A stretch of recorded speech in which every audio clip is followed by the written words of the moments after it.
Nais kong buksan natin ang ating Biblia sa Jeremiah 29.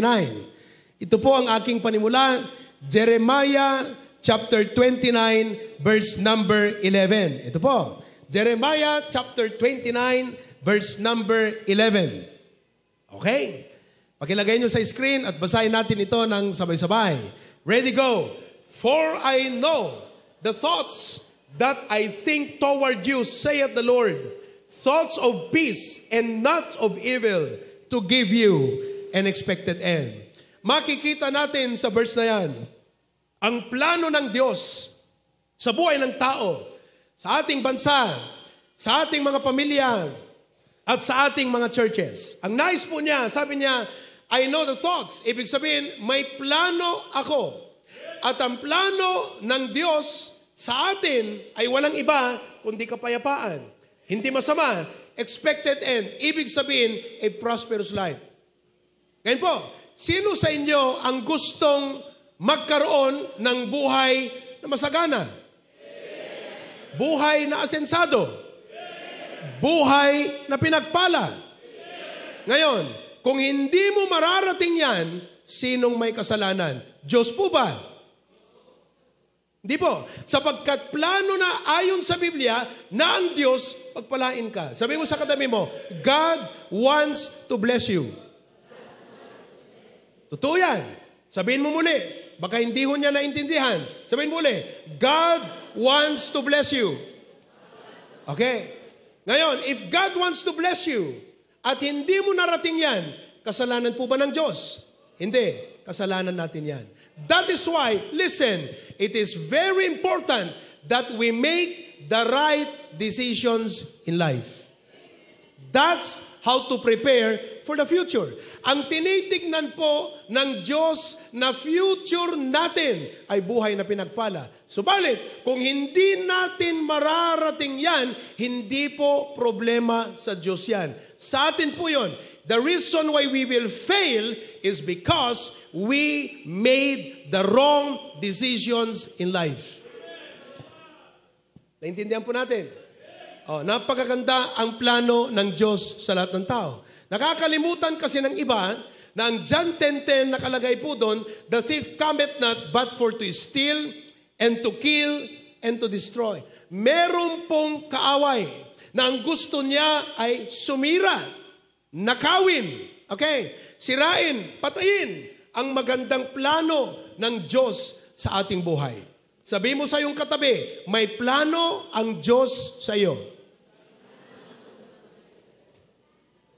Amen? Sino po dito naniniwala? May plano ang Diyos sa kanya. Lahat tayo naniniwala dyan. Maganda ho ba o pangit? Ngayon, hindi mo pa alam lahat ang plano na yan. Ang gagawin mo, unti-unti, one step at a time, sundin mo yung hakbang na yun.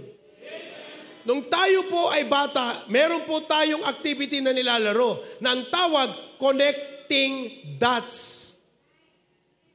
Hindi mo alam kung ano yung imahen doon.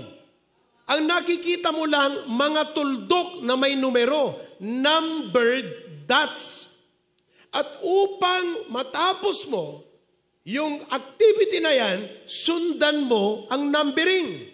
Number 1, number 2, 3. You draw a line connecting the dots according to their chronological numbers. At habang sinusundan mo yan, nakikita mo, eto pala yung picture. Hindi ka pa pinapanganak, may plano na ang Diyos sa'yo.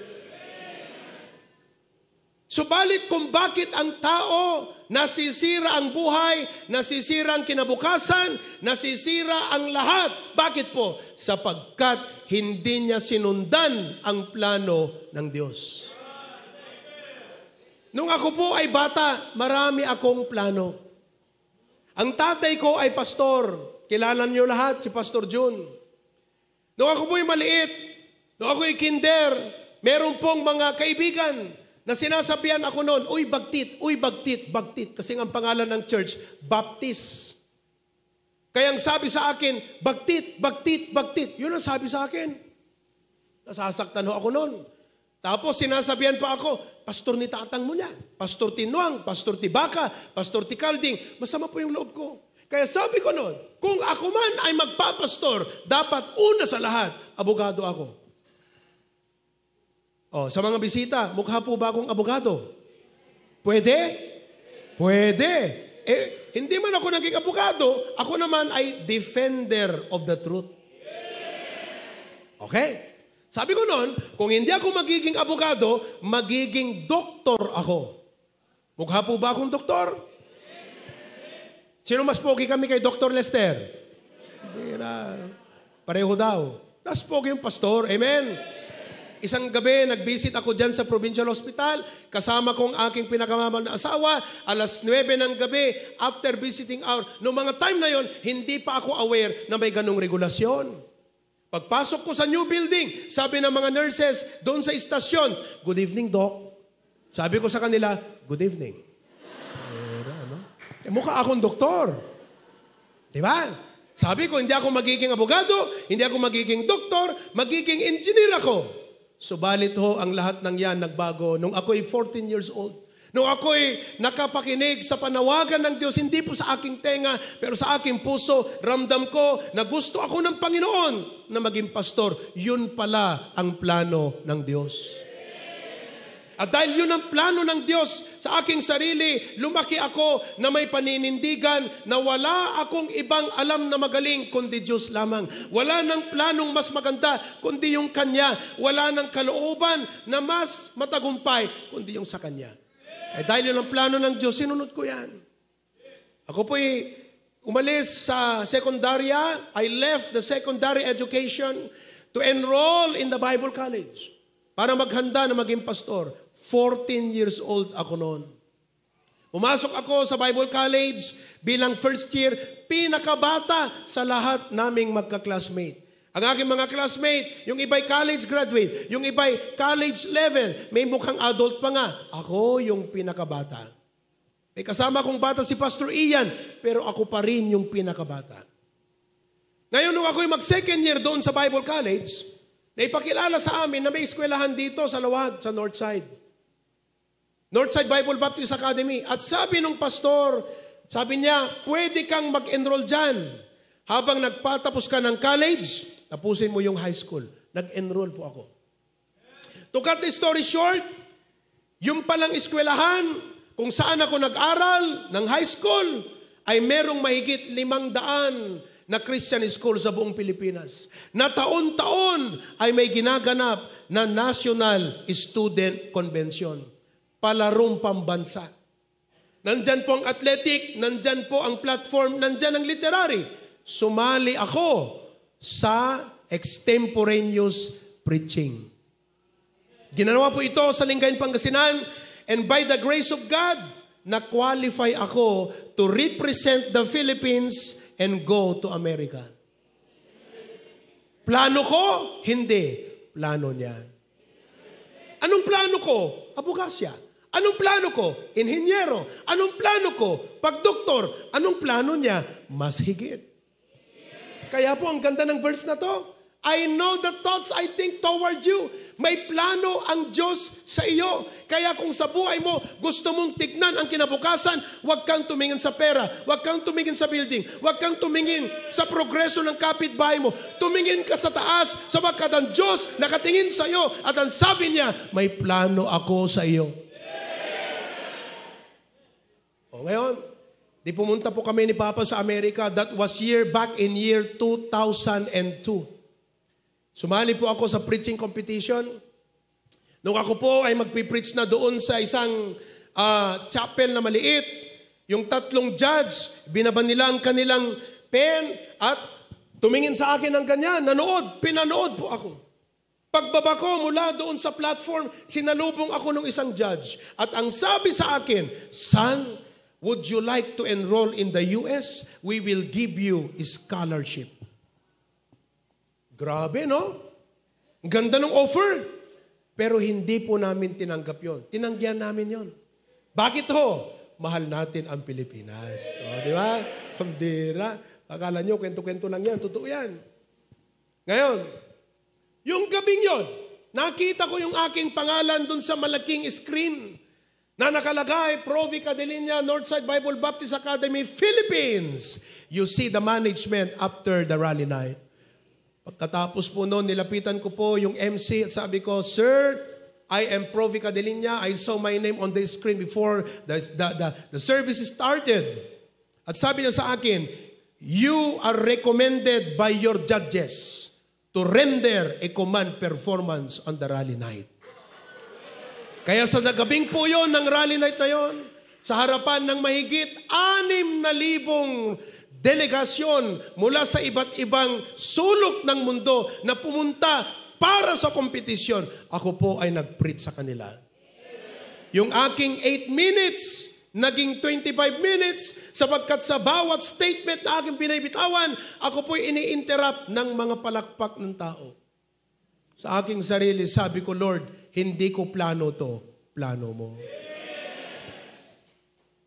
Wala po sa aking pangarap na maging sikat dahil wala pong Facebook noon. Kahit ngayon na may Facebook, hindi ko pangarap maging sikat. Opo. Dahil po ron, nakilala ako ng marami mga pastor sa California, kaya lahat ng mga Filipino na pastor dyan sa California, kilala po nila tayo. For the next 3 months, fully booked po kami ni Pastor Jun. Meron pong mga pagkakataon na kinakailangan na naming i-turn down sapagkat napakadami ang nagbubook sa akin. Sapagkat pag nag-preach kami, combo meal, double patty. Ganun po.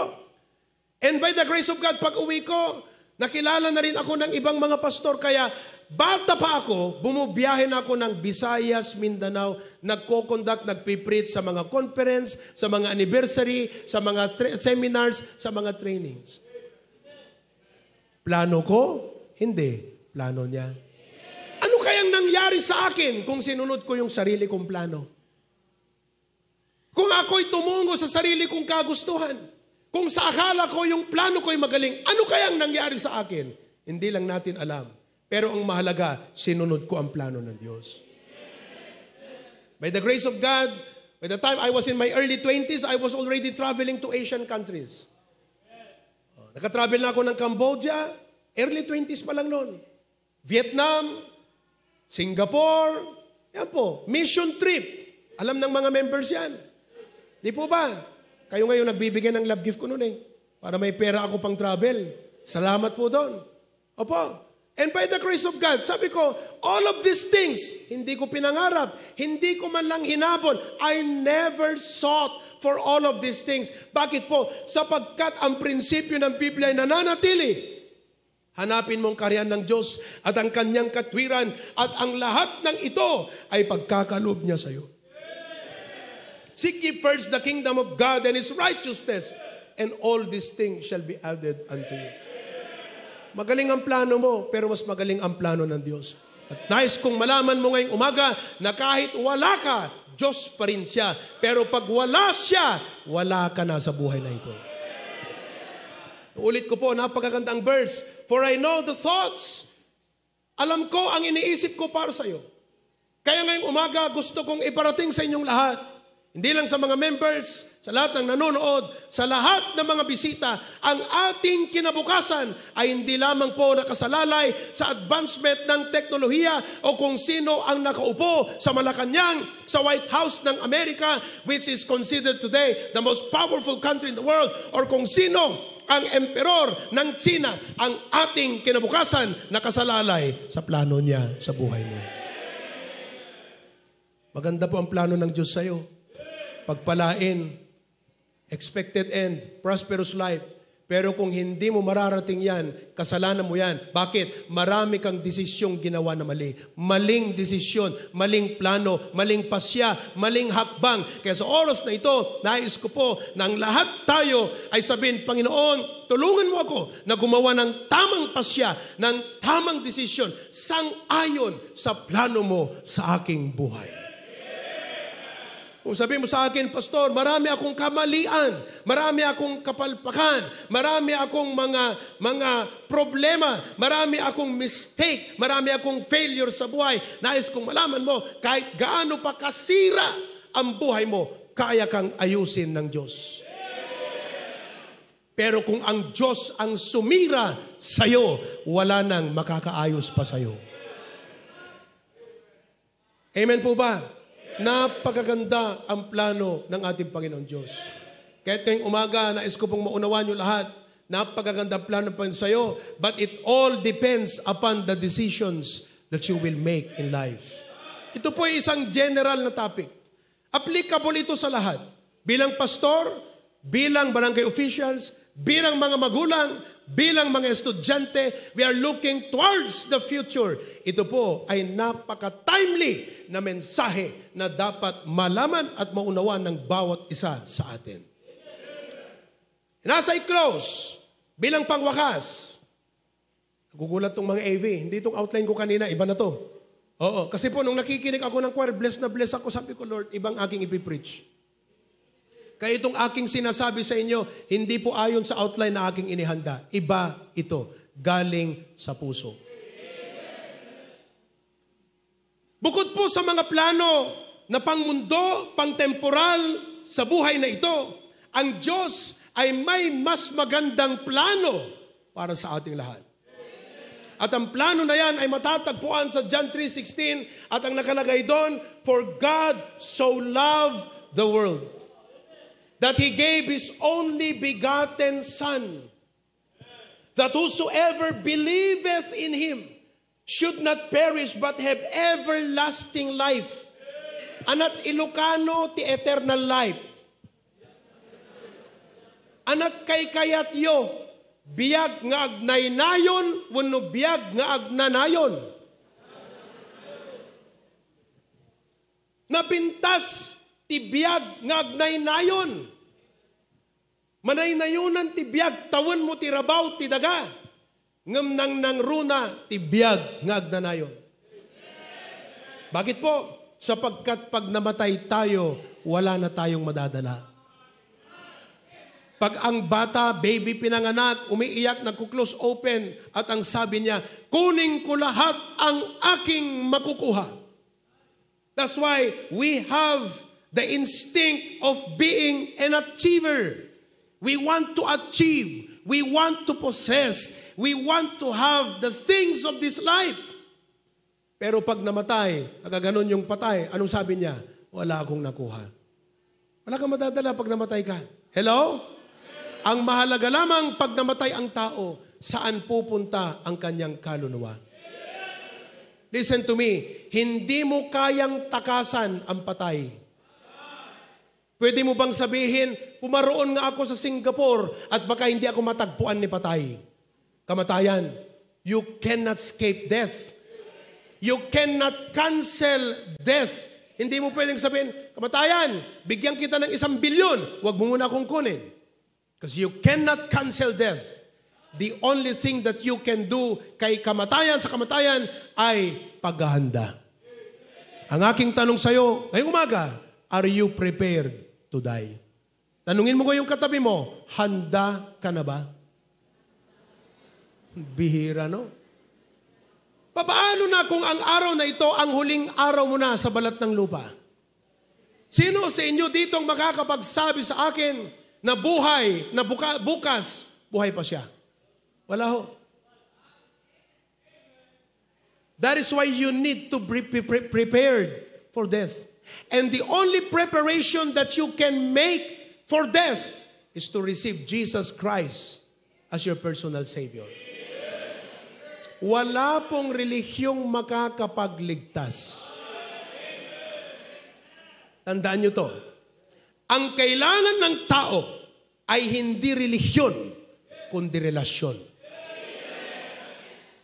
Si Adan at Eva ay nasa hardin ng Eden. Ang sabi ng Diyos, pwede niyong kainin lahat, maliban sa isa. Ang sabi ng tradisyon, mansanas, hindi ho mansanas. The tree of the knowledge of good and evil. At ang sabi ng Diyos, sa oras na kinain niyo ang bungang yan, kayo ay mamamatay. Ang ating konsepto sa kamatayan ay hihiwalay ang kaluluwa sa katawan. Isa lang po yan. Subalit nung sinabi ng Diyos, kayo'y mamamatay, ibig sabihin, mahihiwalay ang relasyon natin. So dahil po, sumuway yung mag-asawa, kumain ng bunga, sila'y nagkasala, ang tao mula noon ay nahulog sa kasalanan. Nahiwalay ang relasyon sa Diyos. At kaya't ang tao ay patungo sa kapahamakan ng impyerno. Yan ang sitwasyon mo ngayon. At kung hindi na ibalik ang relasyon mo personal sa Diyos, mamamatay ka, personal kang haharap sa Diyos, at personal kang parurusahan sa kapahamakan ng impyerno. Subalit mahal ka ng Diyos. Siya ang arkitekto at inhinyero ng kaligtasan natin. Inisip niya, ayaw kong mawala ang lahat ng aking nilalang. Kaya't binigay niya ang kanyang bugtong na anak si Kristo. Namatay sa krus. Bakit po? Una, bayaran ng kasalanan. Bakit? Hindi mo kayang bayaran. Pangalawa, hindi mo kayang iligtas ang sarili mo. At pangatlo, upang ibalik ang relasyon sa Diyos. Kaya't ang sabi ng Biblia, ang sino man, mayaman o mahirap, matanda o bata, may pinag-aralan o wala, ang sino mang sumampalataya sa Kanya, ibig sabihin, pag tinanggap po sinabi yung Panginoong Yesus, ako'y makasalanan, naunawaan ko na hindi ko kayang iligtas ang aking sarili, at ako'y patungo sa kapahamakan. At Panginoong Yesus, naniniwala ako na ikaw ang daan, katotohanan at ang buhay. Naniniwala din ako na ikaw ang nagbayad ng lahat ng aking kasalanan. Tinatanggap kita na aking sariling tagapagligtas. Pag ginawa mo yan, kaibigan, ngayong oras na ito, ililista ng Diyos ang pangalan mo sa libro ng buhay. Pastor, may pangalan ka ba doon sa libro? Meron ho. Nakita mo na ba yung libro sa langit? Hindi ho. Paano mo nasabing may pangalan ka ron? Itinanggap ko na si Kristo. Saan ang basehan mo? Biblia. Saan pa ba? Saan pa ba? Biblia lamang ang basehan ng pananampalataya. Walang iba. Biblia lang. Ngayon, noong 2021 na COVID ho ako. Kasama kong aking family. Naalala ko ang sakripisyo ng lahat ng mga barangay officials natin bilang frontliners ng mga panahong yun. Wala hong sweldo ang mga barangay officials. Naalala ko, dinala ho kami sa quarantine facility dito sa Takwat Center. Opo, ang request ko sana noon, sana dito na lang sa bahay, pero hindi talaga pwede. Dinala kami sa Takwat Center. Pero alam nyo, kahit ako'y hinihingal, kahit ako'y may lagnat, kahit may sakit, sinabi ko sa in-charge na nurse, sabi ko sa kanya, pwede bang mag-Bible study ako rito? Sabi po niya, pwede pastor.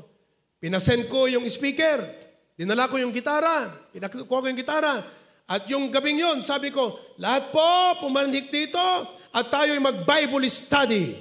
Lahat po ng mga nasa kanilang kwarto, nagsilabasan, nag-Bible study kami. Okay? To cut the story short, nakalabas po kami ng Takwat Center. Ngayon, last year, nanalo si Congressman Sandro Marcos. At ang sabi, lahat po ng na-COVID ay may matatanggap na pera sa kanya. Naalala niyo ba yun? Oho, Kap, nung nalaman ko yan, Kap, sabi ko, may pangalan ako sigurado sa listahan sa munisipyo.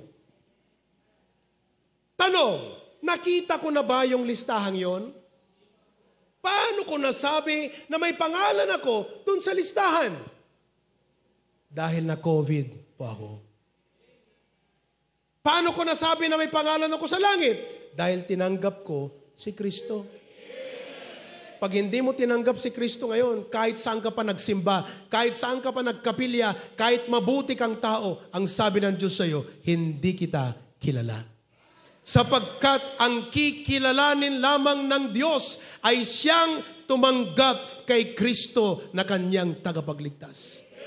Alam niyo po bang sabi ng Biblia, may nakalagay doon at humarap sa Diyos at sabing kanyan, Panginoon, nangaral kami ng pangalan mo. Panginoon, kami po'y naggamot sa pangalan mo. Subalit ang sabi ng Panginoon, hindi ko kayo kilala. Ngayon, nung dating na ng oras ng pagtanggap ng ayudang iyon, pumunta ho ako sa munisipyo. At pumila ho ako, kahit pastor ako, pumila ako ron. May matanda na dumating, kat kuna na nga kasta, yan natin, ayuda. Amumot ti taga Bakaran agad talaga nga normal tayo pela di jay. Di kami nabaw. Normal tayo pela di jay. Kuna nagat, sir, agpila ka, adapila. Senior citizen na. Pira. Dinamagdat nagan. Ano nagan mo, sir? Imbaga na din nagan na. Kinita na dilistahan. Sir, awa mo, nagan mo. Agad nagan arudok ti babae ng pima nga nagawid. Ano ta umot nagan na, kasano nga maikan? Sa ludsod, adda nga tanagan mo di langitan. Adda nagan mo ta munisipyo, nairehistro ka, dinayanak ka. Masapol nga itag, parehistro ka't langit. Alam mo, ito, I will close. Yung pong tulisan sa krus, tulisan yon. Pagsama-samahin nyo na ang lahat ng kasalanan natin, katumbas ng kasalanan nung tulisang yon. Subalit tumawag kay Kristo at sabi niya, Panginoon, alalahanin mo ako pagdating sa iyong kaharian. Isang napakatamis na panalangin na nais marinig ng Panginoon sa bawat isa sa atin. Na ang katumbas ay ganito, Panginoon, tinatanggap kita na aking tagapagligtas. Iligtas po ninyo ako. Na kung saan nangako na sinagot ng Panginoon at ang sabi, mula ngayon, ikaw ay makakasama ko sa aking kaharian. Namatay ho yun, hindi ba? Pumunta ho ba sa Panginoon yon? Pumunta ho ba sa langit? Pumunta. May relihiyon? Wala. Mabait? Masunurin? May respeto sa kapwa? Agmamanok, agnunuang, agbabaka, agkakalding. Iyon ang taong yon. Pero papaano ng isang mas masahol ang kasalanan kesa sa'yo nakarating sa langit? Paano? Tinanggap niya si Kristo. Di ka maliligtas ng sarili mong mabuting gawa. Sapagkat kung akala mo'y makakarating ka sa langit dahil marami kang ginawang mabuti, hindi na ho dapat pumarito pa si Kristo. Sayang lang ang paghihirap. Bakit? Meron ka naman palang credential para maligtas, kaibigan. Wala dyan. Wala sa mabuting gawa. Wala sa relihiyon. Wala sa pagsunod sa utos. Ang sabi ni Kristo, ako ang daan. Ang katotohanan, ang buhay, walang makakaparoon sa aking Ama kung hindi sa akin dadaan. Napakagandang kinabukasan ang iniisip ng Diyos sa ating lahat. Hindi lang ho kinabukasang pang-temporal, kundi kinabukasang pang-eternal. Ang sagot ngayon, tanggapin mo si Kristo sa buhay mo. No kuna di baro di balasang kuna na ading ay ayateng kalaunay. I love you unay. Unay, ipapaunay ko king ka. Kat kuna di balasang tinakem na anyan nga nagsamit ti I love you ni Manong. Mamati ti panagayat ni Manong Baro at dakad relasyon daan. Kaano da nga madaan relasyon? No kuna di balasang Manong, awatek, taayat mo, unay. Uray di da pa'y nagkasar at da relasyon dan. No awatem ni Kristo ita, maisilpo tinapugsat na relasyon. Kidam tayo amin nagdumog tayo. Kaya't kung nga makipagkararag kayo ng runa no da kayo kat bisita, I want you to bow your head, close your eyes. At sumunod po kayo sa panalangin ito. Hindi ko panalangin, kundi panalangin ng puso mo. Bigkasin natin ang mga salitang ito sa Panginoon. Sabihin natin, Panginoong Jesus. Lakasan natin, ulitin natin, Panginoong Jesus. Marami pong salamat sa iyong pag-ibig sa amin. Naunawaan ko ngayon na ako'y makasalanan, nahiwalay ang relasyon sa Diyos, subalit ikaw ay namatay sa krus, inilibing, at nabuhay muli upang ibalik ang aming relasyon. At sa oras na ito, tinatanggap kita, Panginoong Yesus, sa aking buhay na aking sariling tagapagligtas at Panginoon. Salamat po sa iyong kaloob na buhay na walang hanggan. Amen at amen. Makinig ka. Hindi ka sa akin nanalangin, sa Kanya. At kahit ganun kasimple ang panalangin, kung may pananampalataya dyan, nakalista ng pangalan mo sa langit. Kaya pag namatay ka, bubuksan ng libro, hindi tatanungin, anong relihiyon mo? Anong posisyon mo? Anong kayamanan mo? Hindi ho. Anong pangalan mo? Provi Cadelinia.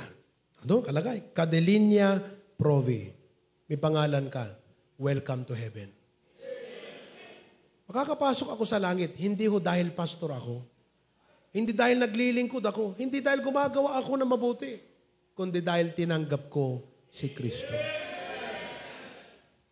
Ngayon po nagsimula ang inyong buhay. Kaya sa oras na ito, December 2, tama ba ako? 3. Ngayon po ang inyong spiritual birthday. Ang Panginoon ay nasa iyo. Kasama mo siya na tatahakin ang lahat ng mga hakbang patungo sa plano ng Diyos sa buhay mo. Tatandaan mo, kaibigan, kapatid, may plano ang Diyos sa iyo. Nakalagay po sa Biblia, pag-aralan mo ang plano ng Diyos sa buhay mo. Kaya sana po, sa inyong mga bisita, hindi ito ang kahuli-huli ang pag-attend nyo. Sana mag-attend kayo muli. Marami po kayong matututunan sa salita ng Diyos. Amen? Ngayon po, nais kong tawagin ang lahat ng ating mga barangay officials na pumarito, pumanhik sa harap, kasama po dyan sa Pasukin, Claveria, hali po kayo dito at nais ko po kayong i-pray over at meron po akong ibibigay na simpleng regalo para sa inyong lahat. Okay? Pakita po, please assist them to come here in front. Palakpakan natin sila. Cristel, nasaan na yung ating gift, cash gift sa ating mga opisyal? Okay? Ayan po. Ayan sila. Oh.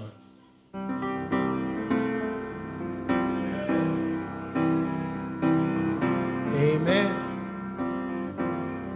Oh, pwede pa dito sa kabila. Dito sa kabila. Dito tayo sa kabila para okay, balance tayo. Come on. Dito tayo. Ayan.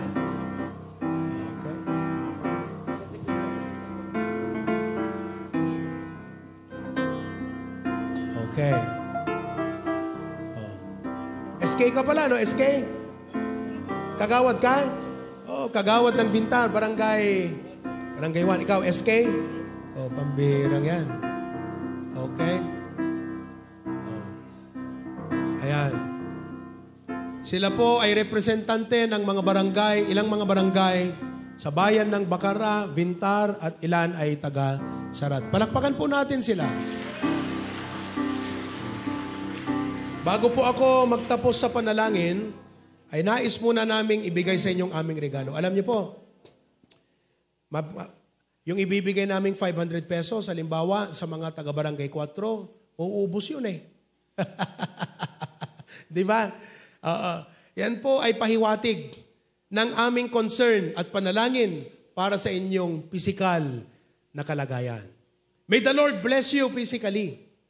Okay? Pero ang aming ibibigay sa inyo ngayon ay isang daily bread.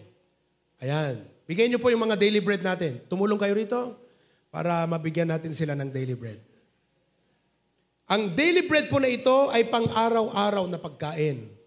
Ayan. Sa mga barangay chairman, yung journal ang ibigay nyo. So kung kayo po ay barangay chairman, taas lang ang kamay para kayo mabigyan ng mas malaki. Ayan po, sa mga barangay chairman yan. Okay? Ayan. Sige. Alright. Oh, salamat. Amen. Sige, tugtog ka lang. Oh. Meron kayong New Testament Bible. Okay, ito na. At meron kayong, daily bread. O, Kap, basahin mo yan araw-araw, ha? O, sabay-sabay tayong magbukas. Buksan natin. Okay.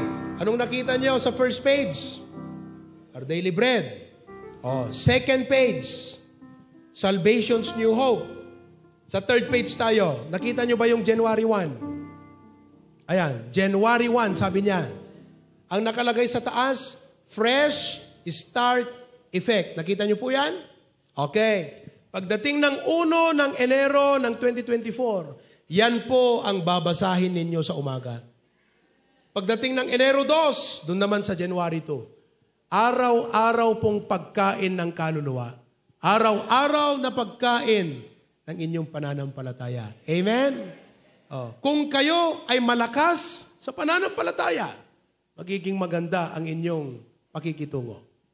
Unang S na inyong commitment, committed to service. Paglilingkod. Opo. Ibig sabihin, ang ating puso ay maglingkod. Pangalawa, committed to stewardship. Ang ibig sabihin ng stewardship, pangangalaga. Ano pong stewardship? Oo. Ang inaalagaan po ninyo ay hindi lang buhay ng mga tao, kundi mga pag-aari ng gobyerno. Kaya kayo ang unang initiative sa pangangalaga ng mga barangay hall natin, ng mga kalsada natin, ng lahat-lahat yan. Yan ang ibig sabihin ng stewardship. Commitment po yan. At palagi kong sinasabi, it's not the duration, it's the donation. Sabihin nga natin lahat, go. It's not, but, ang ibig sabihin ng duration, yung tagal. Kahit 1 year ka lang nanungkulan, pero ang laki, tinagapuanan. It's not the duration, tagal. It's the donation. Ano ang nangyari nung kayo ay nanungkulan? Yan ang itatak nyo na mindset. How did I add value? Paano umangat, kumanda ang value ng aking barangay nung kami ang nanungkulan dito? Ibig sabihin, pag ganyan po ang inyong pananaw, bibigyan kayo ng Diyos ng maraming ideas na gagawin. Gusto ko na pagkatapos ko sa terminong ito, yung bang mamimiss ako ng mga tao dahil sa dinami-dami ng accomplishment na nangyari dito. At kung hindi man kayo kayang supapakan iti tao, pag ginawa mo yan sa Panginoon, ti Diyos timang supapakan ka.